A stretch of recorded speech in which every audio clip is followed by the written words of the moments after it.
Emmerdale's Rose Jackson disappeared from the village after revealing her dastardly plan to her ex-husband Will Taylor, and Kim Tate seems intent on revenge.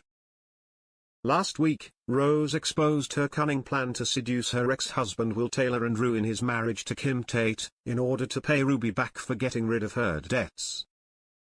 That meant Kim moving out of home farm and staying at the B&B, until she rumbled what was really going on. On Friday, fans watched as Kim and Will drove Rose to a remote location in the countryside and abandoned her there. A car later arrived, leaving Rose startled, but she soon disappeared, leaving her bag, a drawing from her grandchildren and a hospital letter scattered across a nearby field.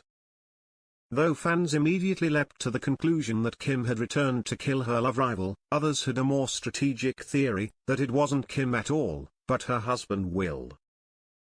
On Reddit, user Peanut4009 suggested that Rose might have drugged Will before sleeping with him, making it rape in the eyes of the law. They theorized, maybe we find out he went back to check on her because he felt bad or because he wanted to make sure she would keep quiet about their one-night stand, only for Rose being bitter over losing everything to reveal she actually drugged him.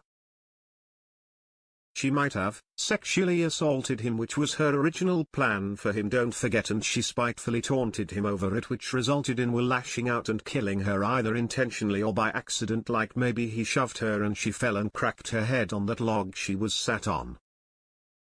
Then in a panic he got rid of her body, leaving her stuff behind.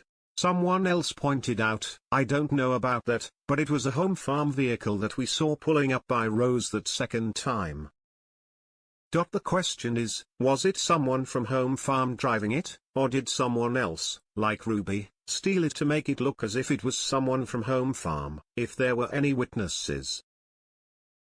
Another fan argued, it's interesting, but I think Rose was too freaked out by accidentally spiking Dawn to try and drug Will again. I also think if they were going to do a male rape storyline, it would need to be handled carefully and seriously. That's not the vibe I get from this storyline, plus think of the consequences, it would make Ruby an accomplice to rape/sexual assault. You can't redeem someone from that, surely?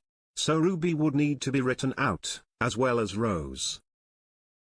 And yeah, it's only 2 characters, but I feel like they have more plans for them. Specifically, I think Evan is going to need bone marrow and Rose is going to be a match, so I don't think she's dead.